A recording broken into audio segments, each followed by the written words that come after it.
Today, we will reflect and expound on the life of a man who was and still is revered as the father of the nation, as well as who had led a resurgence in the People's National Movement. Dr. Williams was known for his sterling and intellectual contributions at the University of Woodford Square, and I must point out at this time that it is indeed befitting that we find ourselves here at an institution of higher education and learning, the University of the West Indies. Quoting from one of his public lectures at the University of the Woodford Square, Dr. Williams stated, "I was born here, and here I stay with the people of Trinidad and Tobago. I am going to let down my bucket where I am, right here in the British West Indies."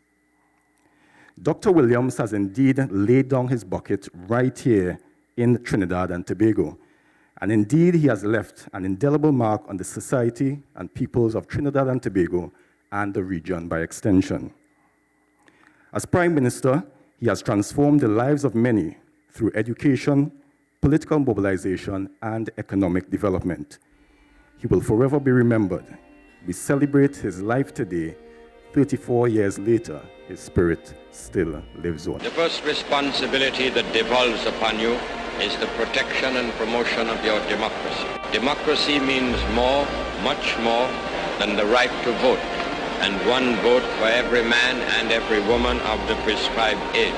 Democracy means recognition of the rights of others.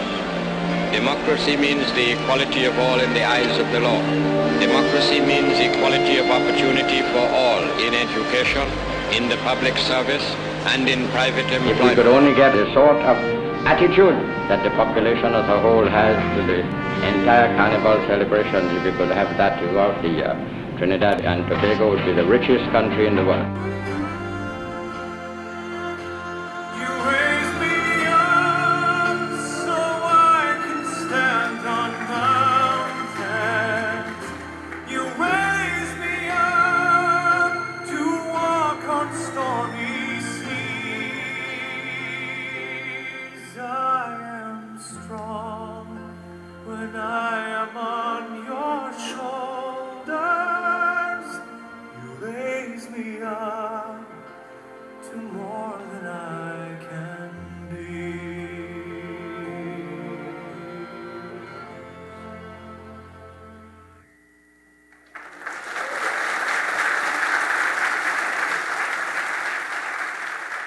We note that the perpetuation of the legacy of Dr. Eric Williams is indeed of paramount importance, and I'm sure you would agree with me on that.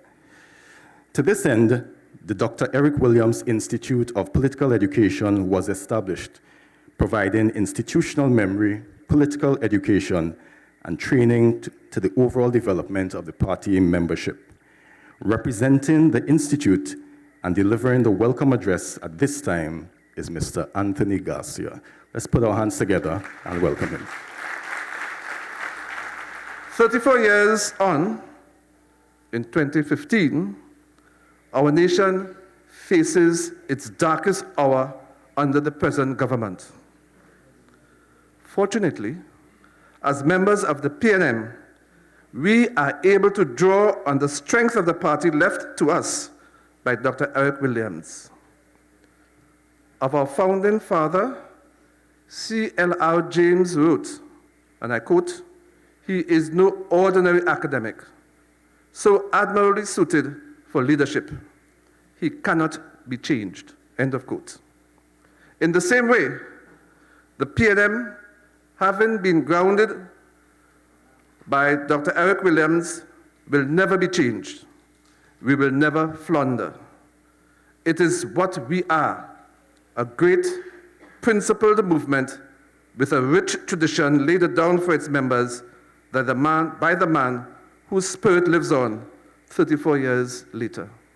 As the public looks on, shocked at what passes for governance in this country, there can be no doubt that Dr. Eric Williams must be feeling very proud of the PNM in opposition under our leader, Dr. Keith Christopher Rowley.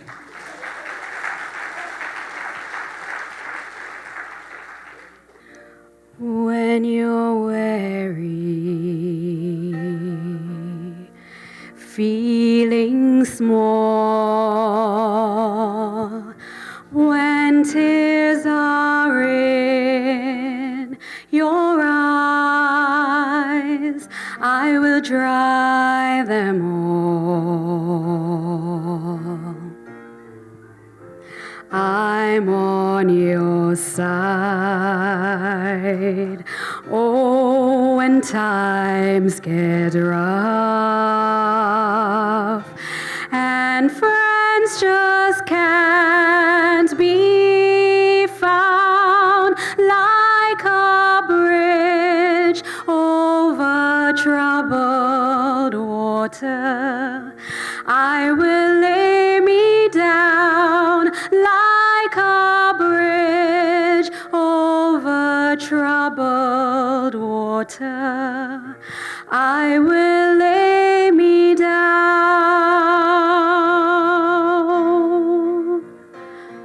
Dr. Williams, a brilliant scholar and intellect, a man of many words, was conversely known to be a very private individual who kept very few persons close to him. Many may claim to know him, but undoubtedly his family would know him best. So coming at this time, I would like to introduce the niece of the celebrant today, Miss Eunice Gittens, to bring reflections on behalf of the family.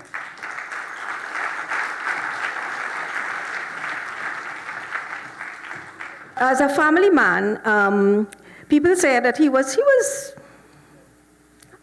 when he came home, his only one thing was, let's talk and discuss things, but please, let's not discuss politics. And we always respected his wishes. But we talk about lots of things in the kitchen and in the thing, and he talked like an ordinary person, much as people didn't believe that he could do so. But I think he was good to us as nieces and nephews overall. And I do remember vividly the night he died, I should say the day, and we all think that it was the time we were at home in Alfredo Street. And I do remember rain started to fall. And it was just getting dark, and a bird flew in the house.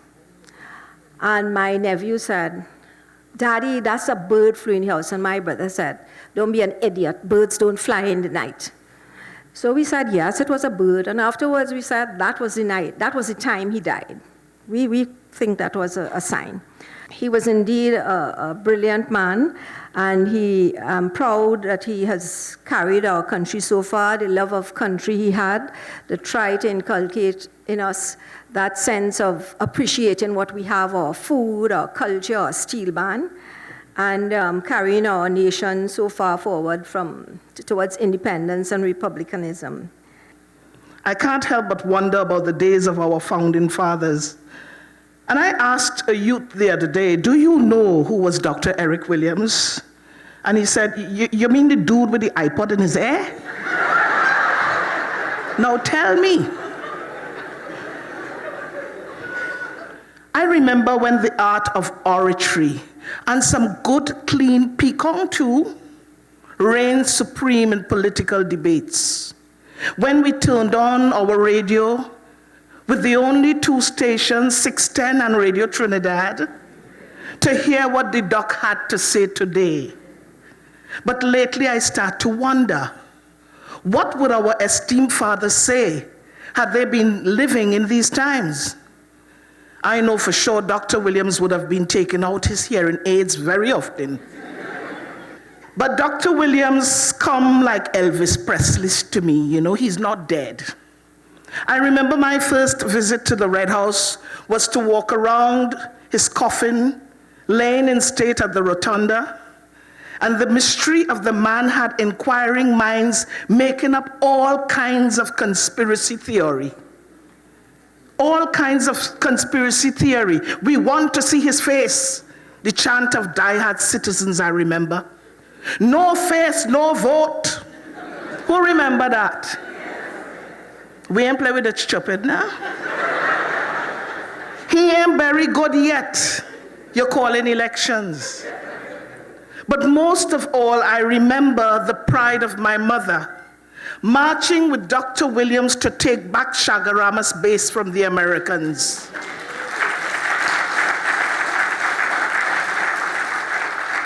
And I wonder now if we have to march again from the look of things. If it is true that you just roll in your grave when things go wrong among the living, then I want Dr. Williams to tumble out now. Because the nation he conceived of in Woodford Square is but a shadow of his thought. I want him to come back now with his iPod earphones and listen to what we have become as a nation. I want to invoke the spirit of Dr. Williams today as we approach another election to guide the tongues of both sides. Let's get back to the art of oratory and debate.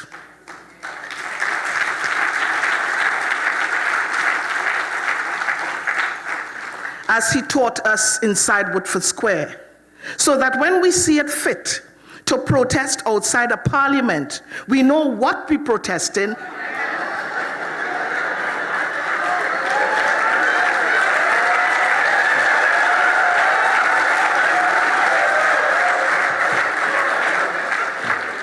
We know what we're protesting and how we can contribute to the debate and not look like a herd of senseless sheep.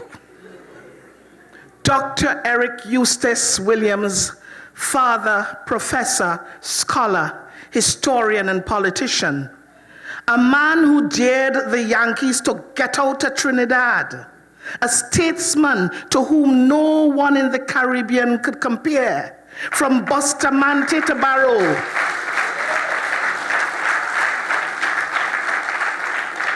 Burnham, Bird, Compton, Geary, and Manley. And above all, when he spoke, all man and manner hush. Shh. And if 1 from 10 give naught is true, and this I say between me and you, that not since Dr. Williams, for that matter, nations of the Caribbean have seen no other. Drag your bow, Mr. Fiddler. Thank you.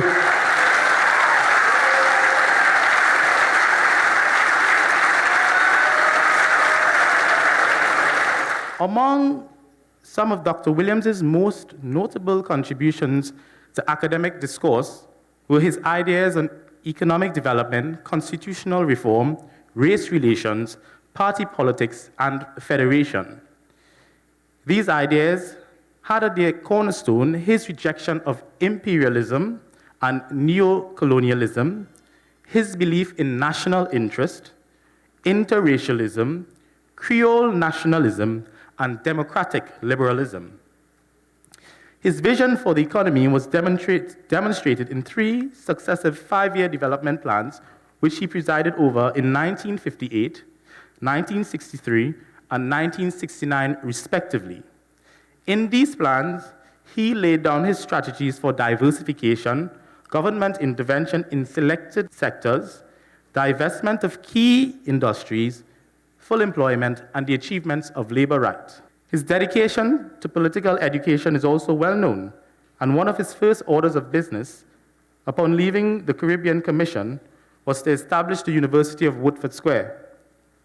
It is reported that from January to June 1956, Dr. Williams launched the People's National Movement in 52 different meetings throughout the country, and from July to September of that election year, participated in no less than 157 election meetings. Dr. Williams viewed political parties as educators of its supporters and ultimately the nation. According to him, political education should focus on getting the people to do things for themselves and to think for themselves. If it is true that a man dies only once, when he is entirely forgotten, then immortality serves as a fitting tribute to the legacy of the late, great Dr. Eric Eustace Williams, a man whose life we honor even 34 years after his death. He is truly the political and intellectual father of this beloved nation. Thus, we find ourselves today on what should have been our historic Independence Day, cheated out of our rights and frustrated within our aspirations by the flimsiest legal quibble and constitutional technicality, which will not bear any examination by the untenable position of Shagaramas, have agreed to discuss and revise the 1941 agreement on one condition, that they will not discuss with Trinidad and Tobago. We of the People's National Movement have issued a call to all nations, to all sections of interest, irrespective of race, color, creed, national organization, and representation of servitude to this historical national demonstration for independence on the day and the hour of our destiny, long proclaimed the 22nd of April, 1960, 11 o'clock in the morning.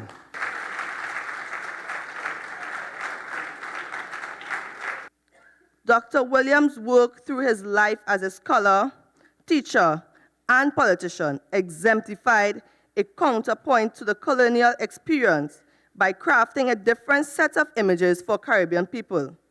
His was a decolonizing vision for education of Trinidad and Tobago, people to write their own histories and chart their own destinies on their own terms. If we appreciate Dr. Williams' vision for Trinidad and Tobago, we will realize that he has continued to make a pathway for us in Trinidad and Tobago. The GATE program, implemented by the government of Trinidad and Tobago, led by the People's National Movement, is another strategic evolution of Dr. Williams' vision. However, there's an urgent need to safeguard that vision and that position from those who can neither understand nor appreciate those things. We, the youth of the nation, therefore pledge our support to the further realization of Dr. Williams' dream for a fully self-actualized Trinidad and Tobago. Ladies and gentlemen, thank you. I am no politician, but I can understand if it wasn't for Brother Willie and his ability, Trinidad wouldn't go, neither wouldn't come. We used to vote for roti and rum. Nowadays, we go take all we could get from them. And in the ending, we voting for PNM. Oh, darling, praise little Eric. Rejoice and be glad. We have a better future here in Trinidad. PNM. It ain't nobody like them. For they have a champion leader, William the Conqueror. Go! La da da da da da da. Many lives were in danger. They murdered a stranger, then they went and threatened the doctor.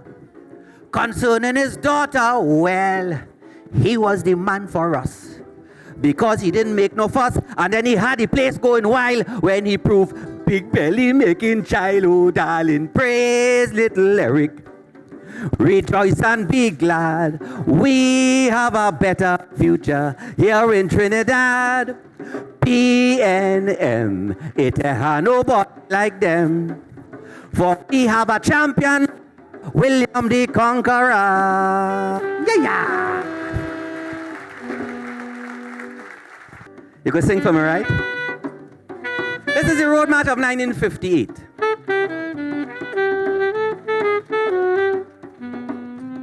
It's a shame, but we have ourselves to blame. It's a shame, we have ourselves to blame.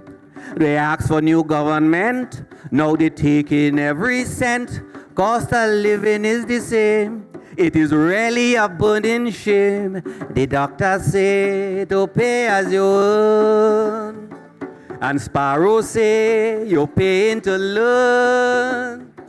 My father say he sharp in the axe, for when the collector come to chip up the income tax. But I was thinking all over us in the chorus, you know, listen the whole verse and chorus. Well, you look good, boy.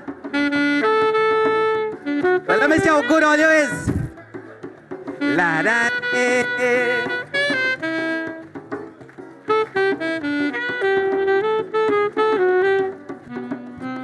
When the doctor went up to England, they bluntly refused to support this land. So there is nothing more he can do than to get it from me and you. That's the law now in Trinidad. If you don't like it, well, that's too bad. Take your things and get out today, because all who walk in must pay. That's right. The doctor say to pay as you earn, and Sparrow say you're paying to learn. My father say he's selling the axe, for when the collector come, he go pay up the income tax. Sing this song, sing this song. Doctor say to... I see you singing. You're out in here. You're paying to learn. The father say he sharpening the axe, so when the collector come, he mash up the income.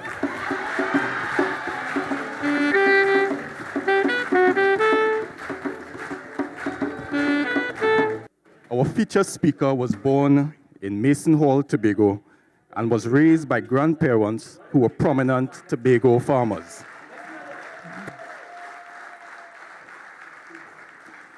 He is a family man, happily married, and loves his children. He is a member of the House of Representatives for Diego Martin West in the Parliament of Trinidad and Tobago, where he has represented that area since 1991, having been re-elected in 1995, 2000, 2001, 2002, 2007, and 2010. I believe that deserves a round of applause.